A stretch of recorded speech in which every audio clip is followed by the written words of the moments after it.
Good evening, historians. Welcome to Discussion Post 2 here in week number 4.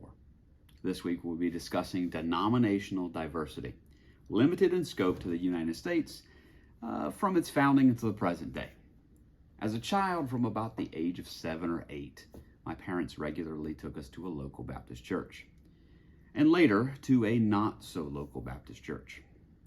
During my high school years, we went more Pentecostal, joining an Assembly of God church, which would encourage me one day to pursue my undergraduate degree at an Assemblies of God university. While in university, I frequented an Episcopal church. A few years later, now in adulthood, I would return to the fold of the Baptist community, where I have been ever since. Of course, not to end there, as I spent several years living abroad, I met and married a Catholic girl from the Philippines. Needless to say, I have tested the denominational waters to a greater extent than most. I've always been a firm believer in the principle that it's more about the individual church than the denomination as a whole. The history of the denomination, however, is paramount to understanding the value of said denomination.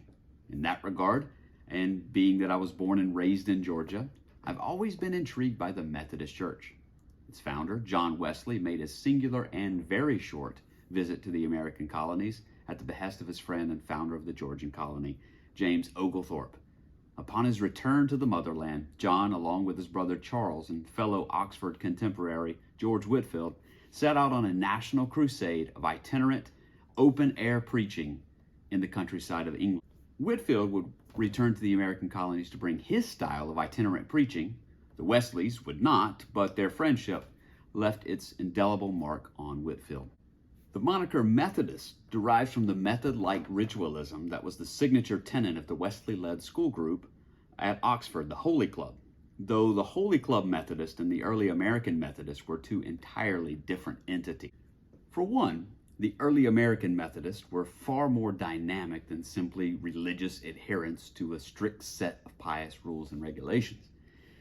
They played a major role in both the First and Second Great Awakening, from which several new sects of Methodists formed, including the African Methodist Episcopal Church. Consequently, the Methodists in America were at the forefront of the abolitionist movement. The following statement was pulled from the conference notes in the 1780 Methodist Conference concerning the institution of slavery. The conference acknowledges that slavery is contrary to the laws of man, God, and nature, and hurtful to society, contrary to the dictates of conscience and true religion. A few years later, they would grow ever more harsh against slavery, claiming, "We hold in the deepest abhorrence the practice of slavery, and shall not cease to seek its destruction by all wise and proper means." Today, the Methodist Church boasts over 6.2 million members in over 30,000 churches across 26 different sects, which are each identified as members of the World Council of Churches. Membership in the church has dropped by over 40% since its apex of over 10 million members in 1970. The modern Methodist Church still adheres to its inceptive principles of worship, following a liturgical style of service, while also sticking closely to their evangelical roots. That is all I have for the Methodist Church for today. Remember, historians, when you are conducting your research, please make sure you do so with honesty and objectivity, as this is the means by which you can ensure adherence to course guidelines. Godspeed.